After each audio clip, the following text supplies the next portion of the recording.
The drawing room at Ashmore House held perhaps 30 people on the afternoon that Edwina Hartwell's name was spoken aloud by a duke for the first time, and not one of those 30 people looked at her when it happened. They looked at him. They always looked at him. She was standing near the long windows that faced the street, close enough to the glass that the cold of the March air pressed through the pane against her shoulder, and she was already turning toward the door when his voice reached her across the room, low and level, and carrying a quality she could not yet name. "Miss Hartwell?" Not a question. Not a summons in the impatient style she had prepared herself for. Simply her name, in a voice like the first sound a bell makes before the resonance dies away. She stopped. She did not yet understand why she stopped, only that her feet declined to continue, and that something in the construction of those two syllables required her to remain where she was. She had come to Ashmore House to refuse a marriage. She had not expected that refusing it would prove so difficult. 2 weeks before that afternoon, Edwina had been in her uncle's house in Marylebone, in the small back parlor that had belonged to her father before Gerald Hartwell inherited it, along with everything else. The room still held the smell of her father's pipe tobacco in the curtains, and she had sat in his chair, which was now hers to sit in, only by courtesy, and listened to her uncle explain the situation with the measured patience of a man who believes himself to be generous. Her father, Richard Hartwell, had died 14 months earlier, in the January of 1813, leaving behind a name that was still spoken with some residual warmth in legal circles and a promissory note for £4,000 drawn against the estate of the Duke of Ashmore. Gerald had inherited the note along with the house and the furniture and the remainder of his brother's effects. Gerald had also, in the intervening months, quietly arranged an extension of its terms, through means Edwina had not yet untangled, such that the note now carried his name as the instrument of collection rather than her father's. £4,000. She had learned the figure so thoroughly by then that it lived inside her chest, at the lower edge of her ribs, a weight that pressed against her breathing when she was not careful. The arrangement Gerald proposed was not, on its surface, unreasonable by the season's standards. The Duke of Ashmore was recently returned from a 3-year absence. He required a wife, or so, the understanding ran. The Hartwell family required the debt to be discharged. A marriage settlement would accomplish both. Edwina had listened to her uncle lay this out, and had felt very precisely the way a door feels when it closes on a latch, the small, definitive sound of a thing being shut. She was 23 years old. She had managed her father's house since she was 17, through his declining health and his creditors and his long final winter. She had learned, through those years, that the world's machinery ran on paper and signatures and the cold certainty of men who held instruments of debt. And she had learned also that the only dignity available to her inside that machinery was the dignity of knowing exactly what she was walking into.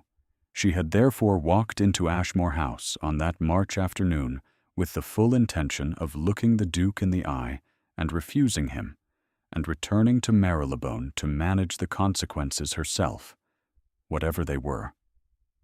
She had not counted on those 2 syllables stopping her feet at the window. The Duke of Ashmore was 34 years old, and if he carried the weight of that age, it was not visible in the ordinary way. He was tall in the manner of men who have learned to take up less space than their height allows, and his face had the quality of a landscape that has weathered several kinds of weather without being changed by any of them. His eyes were gray and direct, and he had a habit of sustained attention that the room's other occupants seemed to find unsettling. He had not smiled since Edwina arrived. She did not think his face was arranged for smiling. When she turned at the window and found his gaze already on her, she felt the cold from the glass move up through her shoulder blades and settle at the back of her neck. "Your Grace," she said, and crossed the room toward him, because there was nothing else to be done.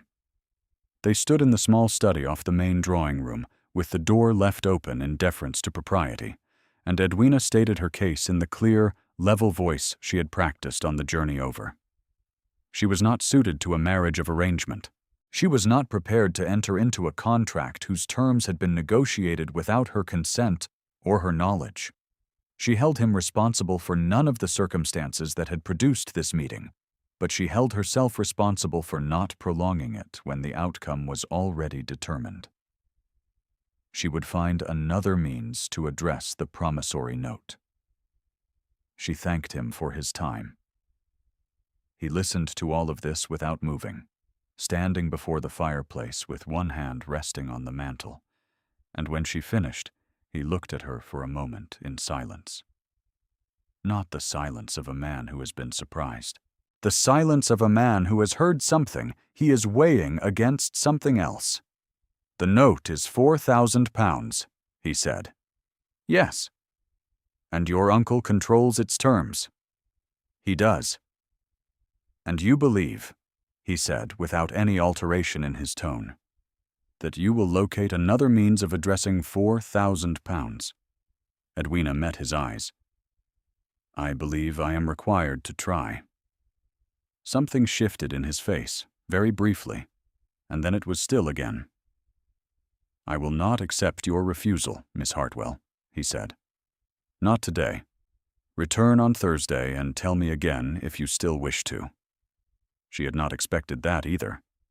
There is something unsettling about a man who responds to refusal not with argument or persuasion, but simply with more time. It removes the point of resistance. She walked back through the drawing room with her spine straight and her breathing controlled, and it was only in the carriage returning to Marylebone that she permitted herself to feel the shape of what had just happened. She had gone to close a door and found that the door was made of smoke. She returned on Thursday. She told him the same things. He listened in the same manner. And at the end he said, with the same level authority, "Come again on Monday. There are papers I would like you to see." The papers were her father's. Edwina had not known until the Monday when Mr. Simmons, the family's solicitor, spread the documents across the study table that the promissory note's origins were more entangled than Gerald had represented. Her father had borrowed against a prior arrangement between the two estates, a transaction from the 1800s that she had been too young to understand at the time. The debt was legitimate. Its current form, the instrument now in Gerald's hands, had been reshaped since her father's death in ways that Mr. Simmons described in the dry, careful language of a man who knows his words are landing on uneven ground. The Duke said nothing while Mr. Simmons spoke. He stood at the window with his back partially turned, looking into the garden below, and Edwina watched the quality of his stillness and found she could read nothing from it. When Mr. Simmons finished and gathered his papers, the Duke turned from the window. "You are free to go, Miss Hartwell," he said. "I will expect you at Ashmore House for the Marsden dinner on the 14th. It was not a question. It was the kind of sentence that arrives already established, like a fact of weather. She went. If you are inclined toward these stories, if they hold the sort of warmth you look for in a long evening, I hope you will consider staying with this one. What happens next at Ashmore House is worth the time it takes to arrive." The Marsden dinner was a company of 18, assembled in the long dining room with its candles and its silver and its particular atmosphere of suppressed judgment. Lady Dorothea Pembridge was seated to the Duke's right. She was his mother's cousin, a woman of 60 whose authority over Ashmore House had been so thoroughly established across so many seasons that it had acquired the status of natural law, and she wore it with the ease of someone who has never needed to enforce it, because no one has ever thought to test it. She looked at Edwina once when the company was assembled in the drawing room before dinner, and her gaze had the quality of an assessment completed very quickly and found to yield nothing of consequence. She said something to the woman beside her, Mrs. Rawdon, whose husband was something at the Treasury. and Mrs. Rawdon glanced at Edwina and then away. Edwina heard only a fragment of it, carried across the room by the particular acoustics of a high-ceilinged space. "Hartwell girl," Dorothea said, and then something lower, and then, clearly, "Nothing to offer, of course." She had heard worse. She arranged her face and accepted a glass of wine she did not drink. Across the room, she saw the Duke's gaze move briefly from his conversation partner toward Dorothea and then toward herself, and then return. She could not determine what the movement meant. Miss Cecily Ford arrived with the second party of guests, wearing pale gold silk and the particular expression of a woman who has been told since childhood that she is the correct answer to every room she enters. She was the daughter of Viscount Ford, 20 years old, luminous in the candlelight, and she moved through the gathering with the certainty of a tide. She was, Edwina understood, what Dorothea had intended for the Duke. The understanding arrived not as new information, but as confirmation of something the room itself had been quietly broadcasting since Edwina walked in. Cecily spoke to the Duke before dinner with an ease that looked like intimacy, and was, Edwina suspected, simply practiced confidence. The Duke was civil. He was civil in the same manner he was always civil, the manner of someone who has arranged their surface into something smooth and navigable.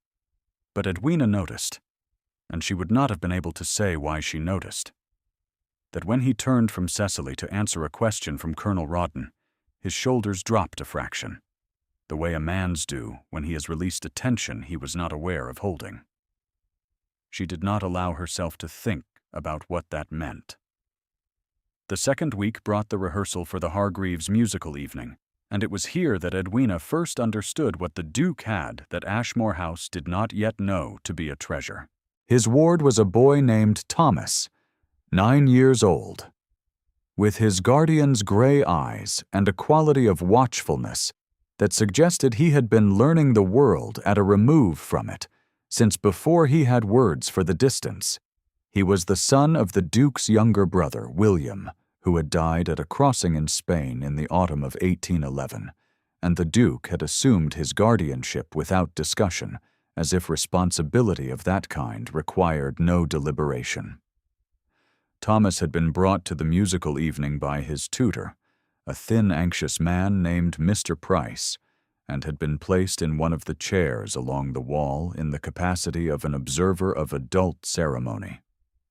He sat very straight and said nothing for the first 2 hours, and then he made the mistake of asking Lady Dorothea a question about the pianoforte that was, by any measure, an intelligent question, formed with the precision of a child who reads above his years. Dorothea had looked at him with the expression she reserved for things that have appeared in a room without being invited. "Children do not contribute to conversation in this setting, Thomas," she said, and returned to her exchange with Mrs. Rawdon as if the interruption had been a dropped spoon. Thomas did not flinch. That was the thing that moved Edwina before she had decided to move. He did not flinch, because he had learned not to flinch, and that learned stillness in a 9-year-old was something she recognized with the specific recognition of someone who had practiced the same discipline for years. She crossed the room to where he sat, pulling her chair beside his without apology, and asked him the question he had asked Dorothea, asked it seriously, and waited for his answer. He told her about the pianoforte's pedal mechanism with the careful precision of a child who is not accustomed to being asked twice. She listened with the whole of her attention, the kind of attention that does not drift. She asked a second question. He answered it. By the third question, his back had left the wall of the chair. She was not aware during any of this of being observed.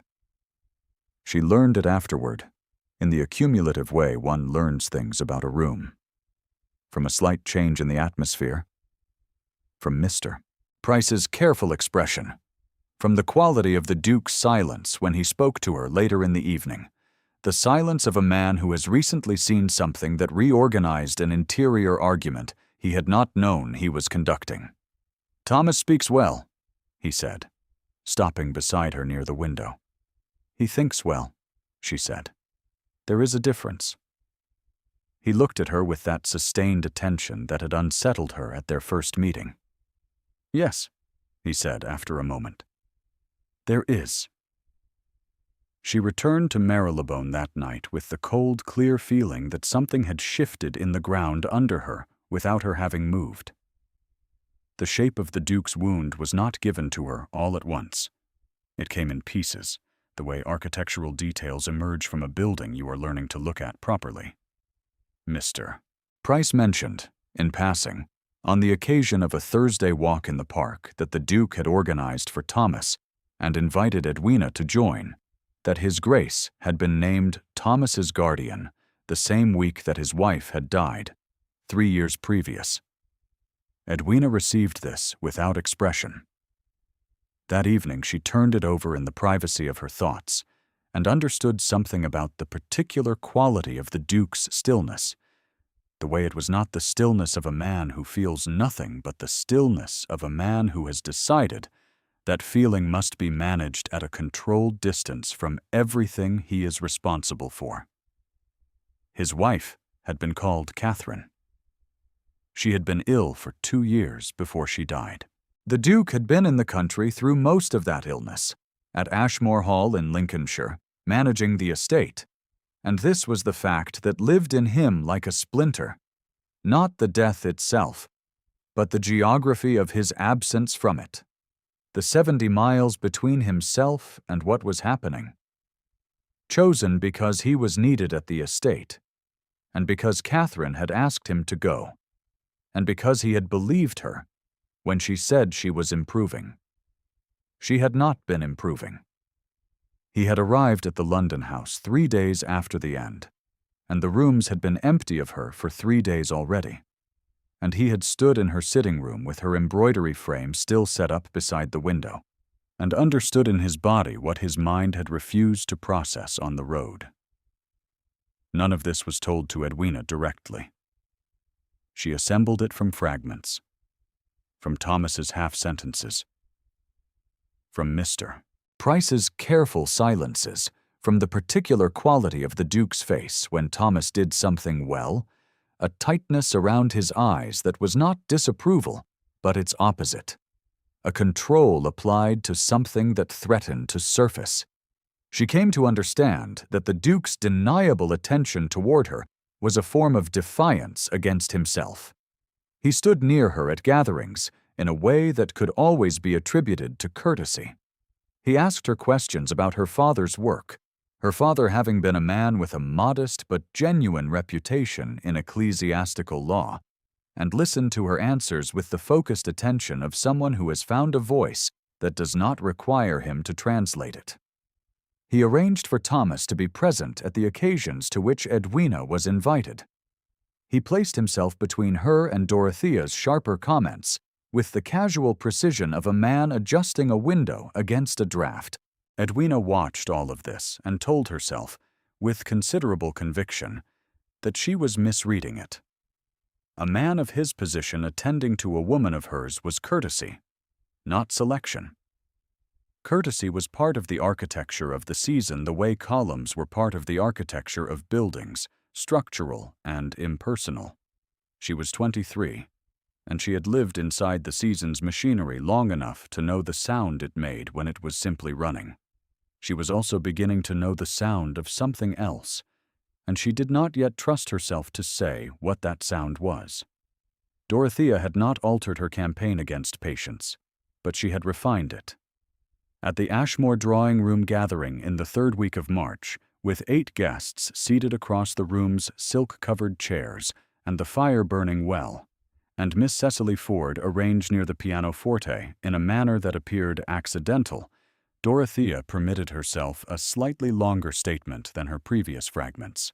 She was speaking with Mrs. Rawdon and Mrs. Lee, the latter the wife of a barrister who had known Edwina's father, and her voice carried the particular quality of a woman who knows that what she is saying will reach the person she is saying it about, and who has arranged for this to be true. The Hartwell family's situation is, of course, a matter of sympathy, Dorothea said, with the warmth of someone dispensing sympathy as a form of condescension. The father was a gentleman in his fashion. But £4,000 and a rented room in Marylebone does not equip a girl for a life at the level the Duke requires. She has nothing to offer, and she knows it. And I suspect everyone in this room knows it as well. Mrs. Lee's expression did something complicated. Mrs. Rawdon's did not. Edwina, standing 4 feet away with her back half turned, completed the breath she had begun before the sentence arrived, and completed the next one, and did not move. Cecily, from her position near the pianoforte, watched Edwina with the careful interest of someone who has not yet decided whether to feel sorry for her or satisfied. The Duke was not in the room. He had been called to speak with the man from the Home Office, who had arrived unexpectedly at the side door. He returned 12 minutes later, and the conversation had moved on, and he did not know what had been said. But he looked at Edwina when he entered the room, the way he always looked at her when he returned to a space she was in, and something in the quality of her stillness registered in his face as a question he stored rather than asked. She told him nothing. She had not been telling him things across the whole of these 3 weeks, and she was not certain when or whether she had decided to do so. The 4th week brought the Marsden soirée, and the Marsden soirée brought the letter. Gerald had sent it to Ashmore House rather than to Marylebone, which was either an oversight or a statement, and Edwina received it in the hallway, still in her gloves, on the Thursday before the event. Gerald wrote in the compressed official style he applied to everything that he considered a matter of settled business. The arrangement had proceeded long enough. The season would not wait for sentiment. The note would be presented for collection on the 1st of April, unless the matter of the marriage was resolved before then, and he expected her to communicate her agreement to the Duke's household at her earliest convenience. The 1st of April was 9 days away. She stood in the hallway with the letter in her gloved hand and felt the machinery tighten around her in a way that was different from the gradual pressure of the preceding weeks. This was a mechanism being engaged. A date on paper in her uncle's careful hand, with the figure £4,000 in the 3rd line and the word collection in the 4th. She was still holding the letter when Thomas appeared at the top of the stairs in the way that 9-year-old boys appear, with no preliminary and considerable velocity, and stopped on the landing when he saw her face. "Miss Hartwell," he said, with the careful courtesy that was his version of concern, "has something happened?" She folded the letter into her reticule. "A small administrative matter," she said. "Nothing of consequence."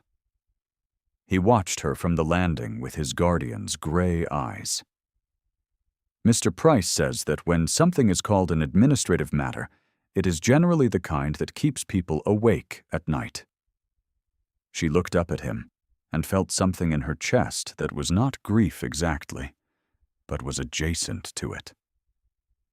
The warm and slightly painful recognition of being seen by someone who is not yet old enough to pretend otherwise. "Mr. Price," she said, "is perceptive." Thomas nodded, satisfied, and descended to inform her that he had been trying to work out the pedal mechanism on the pianoforte, and believed he had identified an error in the description she had given him 2 weeks prior. She followed him to the music room and spent 45 minutes being corrected, with great seriousness, by a boy of 9. And it was the most genuinely peaceful 45 minutes she had spent since her father died. She did not tell the Duke about the letter. She was not certain what she would have told him, or what precisely she would have been asking. The Marsden soirée was held on the evening of the 26th in a house on Grosvenor Square, that had been dressed for the occasion with hothouse flowers and a string quartet arranged in the second reception room. Edwina arrived with the Lee family, who had offered her a place in their carriage, and was deposited in the hallway to make her own way to the assembled company. She was aware of Dorothea's presence before she saw her. The woman had a quality of social authority that announced itself ahead of her body, a particular adjustment in the atmosphere of a room when she entered it. She was standing near the fireplace with Cecily at her side and two other women whose names Edwina had collected over the preceding weeks, and she was speaking in the manner she reserved for the soirée setting, a slightly elevated register, designed to carry without appearing to carry. "There she is," said one of the women near Dorothea, not quietly enough, when Edwina entered the room. "The Hartwell girl." "Still here," said the other, and there was something in the inflection that made it a commentary on persistence rather than a greeting. "Poor creature," Dorothea said, and her voice was warm with the particular warmth of absolute confidence in its own rightness. "One does admire her determination. Though I understand from Gerald Hartwell that the note comes due in a matter of days, and there has been no resolution. She is rather running out of time." She had not known that Dorothea and Gerald were in communication. The knowledge arrived as a physical sensation, a cold and specific pressure at the base of her sternum. The Duke was across the room. He was speaking to Sir William Marsden, and he had not heard this exchange, or if he had heard it, he gave no sign. Cecily, standing at Dorothea's side, had the expression of a woman who is watching a game she is confident of winning. Edwina moved through the room with the composed and unremarkable quality of someone engaged in nothing in particular, speaking to Mrs. Lee, accepting a glass of lemonade, positioning herself near enough to the long windows to have a direction to look that was not the faces of the assembled company. She had been practicing this particular form of dignity for years. It required almost nothing of her anymore. The Duke found her at the window. "You received a letter on Thursday," he said. She kept her eyes on the garden. "Your household is attentive. Thomas told me your face went white when you read it." She turned then, because there was no useful alternative. His face was its usual unreadable landscape, but there was something in the directness of his attention that she recognized now in a way she had not at the beginning, the attention of a man who has been watching for something and has arrived at the point of no longer finding it productive to watch from a distance. "The note falls due on the 1st of April, she said. "My uncle intends to present it for collection." He said nothing for a moment. "And you came here tonight to tell me." "I came here tonight," she said carefully, "because you were expecting me. I had not decided what to tell you." Something moved in his face, something that took the shape of, not quite pain, but the thing that pain becomes when it has been managed for a long time. "Miss Hartwell," he said very quietly, "I am not your adversary." She looked at him and felt the truth of it land somewhere in her chest, and felt also the complication of the truth, how it did not resolve anything, how a man could be not your adversary and still be a force your life had been pushed toward by the machinery of debt and obligation and the season's cold logic. "I know that," she said. They stood at the window for a moment in a silence that was not comfortable, but was entirely honest. Dorothea moved through the company toward them. Edwina saw her coming and did not retreat, because retreating had never been, in her experience, a successful strategy against a force that read retreat as proof of its own authority. She held her position at the window and arranged her breathing. Dorothea arrived and addressed herself to the Duke, as though Edwina were a piece of furniture that had been placed in an unfortunate location. "Nicholas," she said, using the given name with the authority of long domestic tenure. "Sir William is asking for you specifically. The Home Office matter." The Duke did not move. He can wait a few minutes, Dorothea. The smallest hesitation in Dorothea's expression. Of course, she said. And then to Edwina, with the quality of a woman choosing her moment. Miss Hartwell, you look tired. The season can be taxing when one is managing complications at home. I do hope the situation with the Hartwell note resolves itself before it becomes a matter of wider discussion. These things tend to travel. The room was not at that moment attending to Edwina and Dorothea, but 5 people were near enough to hear it, and in a season's gathering, 5 people and 1 well-aimed sentence were sufficient. Edwina held Dorothea's gaze. "Thank you for your concern, my lady," she said, and her voice was level as a still road. Dorothea turned back to the Duke with the satisfaction of a woman who has completed a necessary errand. She did not see, because she was not looking at Edwina, the way Edwina's hand had tightened around the stem of her glass until the knuckles whitened briefly and then released. The Duke saw it. He said nothing. But he saw it. The soirée continued. The quartet played. The company circulated with the practiced ease of a society that had been circulating in the same rooms for generations. Cecily sang, at Dorothea's gentle encouragement, and sang well, and the company appreciated her. And the Duke listened from his position near the rear of the room with the expression of a man appreciating a performance he had not requested. Edwina stood near the back wall and understood, with a clarity that had been accumulating for 3 weeks and had reached its full weight tonight, that she was going to release him from this. Not from obligation, because obligation could not be released by her unilateral declaration.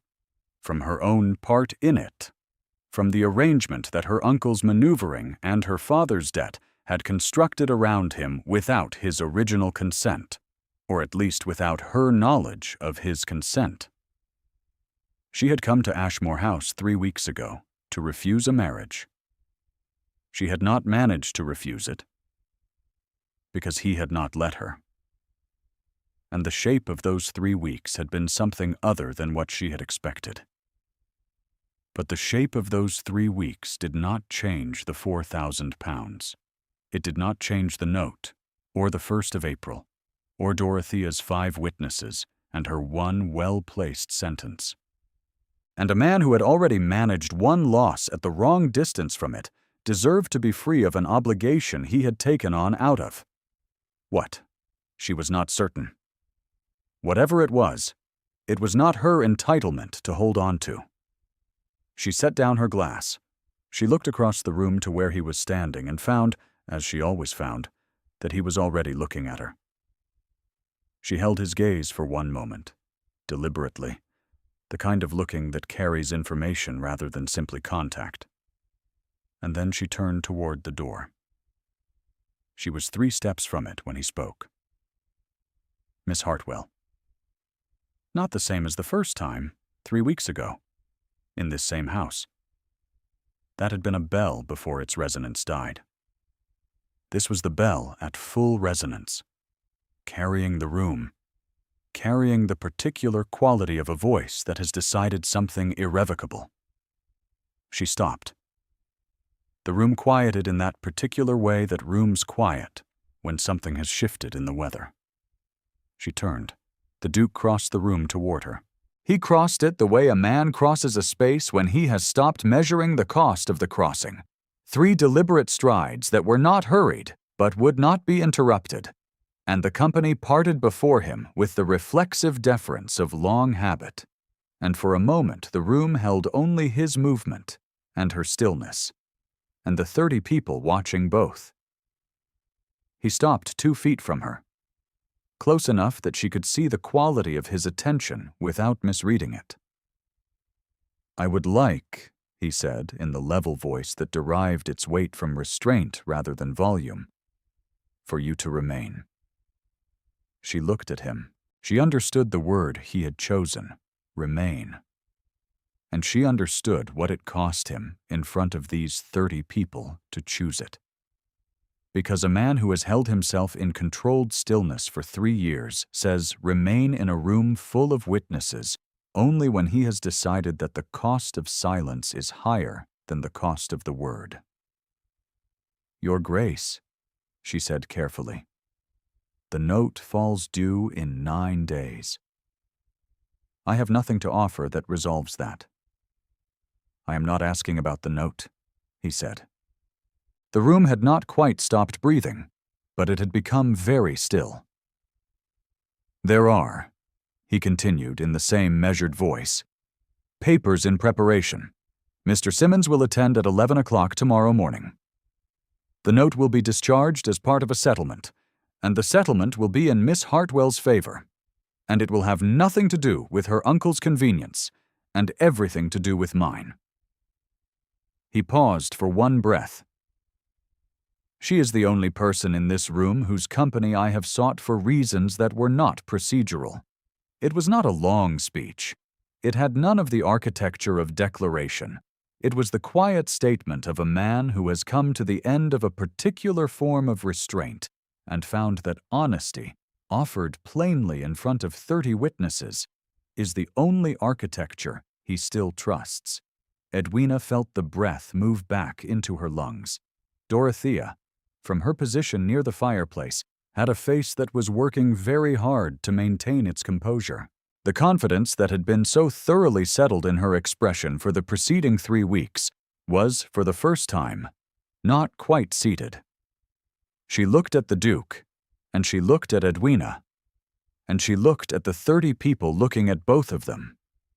And something in her understood. With the quiet recognition of a woman who has been wrong before, but has not often been wrong this publicly, that the arrangement she had been managing had been decided without her. "Nicholas," she began. "Dorothea," he said, not unkindly, but without any space for continuation.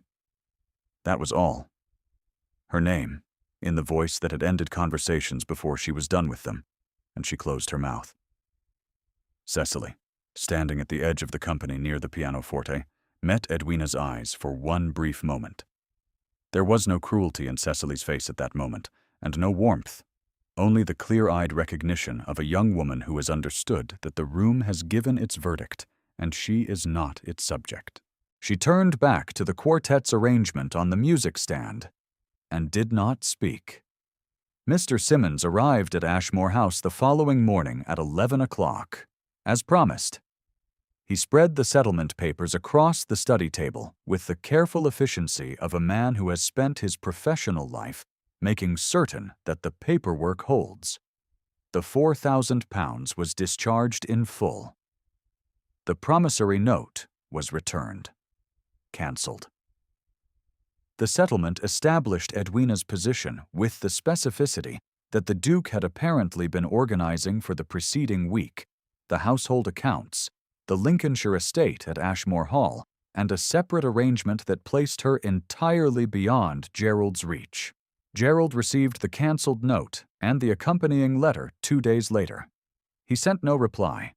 His lever was gone, and he was a man who communicated primarily through leverage. The Duke asked her, that morning in the study, with Mr. Simmons present and the papers settled and the fire burning against the late March cold, whether she would like to see Ashmore Hall before the season concluded. "Thomas has not been there since Christmas," he said. "He has been asking." Edwina looked at the papers on the table, and at the Duke's hands resting on the edge of the table, and at the quality of the morning light coming through the study window. "I would like that very much," she said. The ceremony was held on the 14th of April at St. George's, Hanover Square, in the presence of Mr. and Mrs. Lee and Colonel Rawdon and several other guests whose names the season would record in the usual manner. Thomas stood at the Duke's side with the formal gravity of a 9-year-old who has been told he is performing an important function and is determined to acquit himself well. Mr. Price, 3 rows back, watched with the quietly moved expression of a man who has spent a year hoping for something and has been given it. Dorothea attended. She sat in the second row in a gown of dark blue silk and held herself very straight. And when the ceremony concluded, she came forward and spoke to Edwina in a voice stripped of its usual machinery, simply and without the polished warmth that was her ordinary register. "I am glad he chose well," she said. It cost her something visible to say it, and she did not wait for a response. And Edwina thought, watching her move away, that this was its own form of dignity. The dignity of a woman who protects a structure she believes in, and who finds, on occasion, that the structure contains more than she had measured for. It was not friendship. It was not required to be. They traveled to Lincolnshire in the 3rd week of April, the Duke and Edwina and Thomas and Mr. Price, and a carriage loaded with the particular quantity of luggage that a 9-year-old who has been told he is going to the country considers appropriate. Thomas spent the first portion of the journey explaining to Edwina the deficiencies in the road from Peterborough, which he had catalogued on the previous visit. The Duke sat across from them with the quality of stillness that was his habitual manner, except that it had changed in a way that was difficult to articulate. It was no longer the stillness of a man managing distance. It was the stillness of a man who has arrived somewhere and found it warmer than he had expected. Ashmore Hall came into view on a late afternoon in the 3rd week of April, the long front elevation in its Lincolnshire setting, the park stretching out under a sky that had gone the particular pale gold of early spring. Thomas pressed his face against the carriage window and said with great authority that the east wing gutter was still dripping at the 3rd window, which it had been doing since August, and which someone ought to address. The Duke looked at Edwina across the carriage. She looked back at him. There was something in his face at that moment that she did not have a word for, something that had the quality of a thing long held being very carefully set down. The first snow came in November, an early thin snowfall that arrived overnight and lay across the park in the pale gray light of the morning. Edwina stood at the window of the sitting room that had been Catherine's and was now hers, a room she had come to in small, careful steps across the intervening months, and watched the snow settle on the garden's iron gate, and the stone of the terrace, and the bare branches of the trees her father would have known the names of. Behind her, from the direction of the corridor, she could hear Thomas's voice at some velocity, informing Mr. Price that snow changed the acoustic properties of the east courtyard and that experiments were indicated. Mr. Price's patient reply was lost under the sound of boots on the stairs. The Duke came to stand beside her at the window. He stood in the manner he had always stood near her, which was to say close enough that the warmth of him was perceptible, and far enough that nothing was required of either of them. Only the standing, only the window, and the snow, and the pale morning light. "He will be outside in 4 minutes, the Duke said, meaning Thomas. 3, Edwina said. He was outside in 3. They watched him cross the terrace in the snow, in the coat Mr. Price had managed to get on him, leaving footprints in the thin white cover and shouting something back toward the house about the acoustic properties of the courtyard wall. His voice carried clearly in the cold air, bright and unguarded, the voice of a child who has learned, over the course of 7 months, to make a sound in a space without first calculating whether the sound will be welcome. The Duke's hand found hers on the window ledge, not reaching, simply arriving, the way one set of notes resolves into the chord they had always been moving toward. On the writing table in the corner, where Edwina had placed it when they first arrived, her father's promissory note lay folded and cancelled, the solicitor's line through the figures precise and final. She had kept it not as a wound to return to, but as a record of what had been given, and what the giving had required, and what had come of it. The kind of accounting that is not made in numbers. The snow fell on. Thomas's voice carried across the courtyard. The candle on the writing table, lit against the gray morning, held its flame in the still air. She was home, If Edwina's journey held something for you this evening, please leave a comment with the moment that stayed with you. Your company through these stories is the reason they continue to be told.